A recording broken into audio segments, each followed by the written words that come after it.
Na-try mo na bang tumakbo sa marathon na may dala-dala kang maleta na puno ng bato? Ang hirap, di ba? Ganyan din tayo minsan.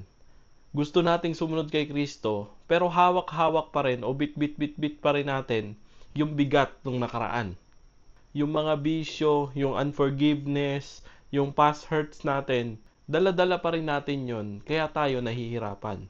Pero tandaan mo, hindi ka makaka-step forward sa plano ng Diyos kung dala-dala mo pa rin yung dating ikaw.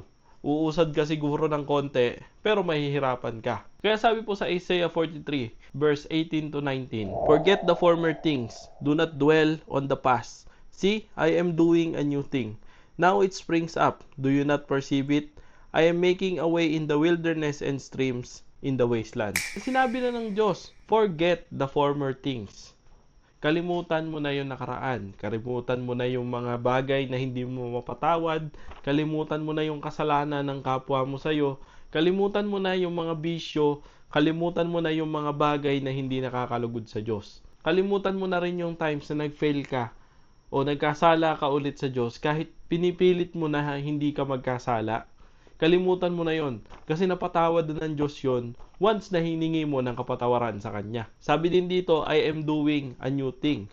Merong bagong ginagawa ang Diyos sa buhay mo. Meron siyang bagong mga plano sa buhay mo. Kaya let go of the past na hindi naman nakakatulong sa transformation na ginagawa sa iyo ng Lord ngayon. Dalawa madalas lagi yung bagay na nag-hold back sa atin. Yun yung old wounds at old ways. Ito yung mga bagay na nag-cause sa'yo ng pain in the past. Siguro isang magandang example dito yung mga past relationships mo. Yung mga old friends mo na nasaktan ka at yung sakit na yun ay paulit-ulit mong naaalala. So this time sa ating devotion, you are reminded to forgive and forget those sins o those pains na nagawa sa'yo ng mga kaibigan mo. Kaya ngayon, patawarin mo na sila, tawagan mo sila, kamustahin mo sila. Kasi ikaw, binago ka na ni Kristo. At yung isang bandage na humahawak sa atin is yung old ways natin. Example natin dito is yung mga bisyo natin, yung pag-inom, yung sugal, yung makamundong mga bagay, yung pagsisigarilyo, yung mga bagay na hindi ba nakakalugod sa Diyos. Make an intentional effort na bitawan yung mga kasalanan na to. Make an intentional effort na sabihin mo sa sarili mo, mula ngayon, hindi na ako iinom. Mula ngayon, hindi na ako magsisigarilyo. Mula ngayon, hindi na ako magsusugal. Let's make a conscious effort. Dahil kaya naman natin to basta kasama natin ang Diyos. Sabi din po sa 2 Corinthians chapter 5 verse 17, "If anyone is in Christ, the new creation has come. The old has gone and the new is here." So, ibig sabihin, kung tayo ay totoong na kay Kristo, hindi na natin kailangang balikan yung mga past ways at past na pains sa buhay natin.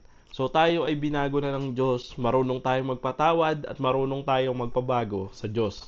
Kapag binitawan mo yung old self mo o yung dating ikaw, meron itong kapalit syempre. Hindi lang basta letting go, meron itong something new na ipapalit ng Panginoon. For example, yung guilt, magkakaroon ng peace.